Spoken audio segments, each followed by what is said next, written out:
When we think about that investment process, what does that actually look like? So let's just say we'll use my peers AI as an example. For those of you who don't know, AI translation, voice cloning, and interactive intelligence for podcasters. What's the first step? Let's just say you're the investor, Boone, and I go, okay, do I send you a pitch deck? What does that, do we have a meeting? What does that look like? One of it could be the coffee thing you mentioned.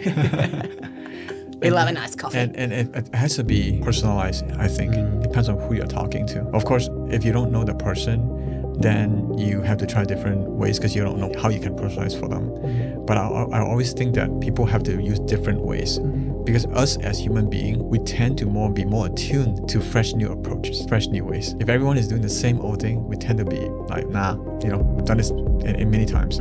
But there has to be a story behind it too. Who am I as a person? Why should you pay attention to me? That storytelling has to be taken into account because you're selling yourself before you sell your startup. I would say really look into how you can personalize the experience for the investor. Make it pleasant. The first no doesn't mean the forever no. First no just means you have to go back and do some more work and come back to them. Then you'll get a yes. So never take the first no as a real no. And maybe first no means that this is not the right person for you. It could be that too. But the key thing is always going in there and really get as much juice out of it, nutrition out of it as possible, and then come back to them again if you need to. People have to think about whether it be investing or fundraising or all of this. Is people need to rethink because that whole thing is changing now with everything that we do. AI allows you to also rethink faster as well. You're not just sitting there rethinking. You're rethinking, validating with AI, and then rethinking again. But everything that we do, including fundraising, including approaching investors, is always about rethinking and reframing. Framing things in a way that work to your advantage, that makes your fundraising effortless. To be able to see things in a broader manner. That's what it is in life. There's one thing that causes you pain, but once you reframe it, you now see the value of that.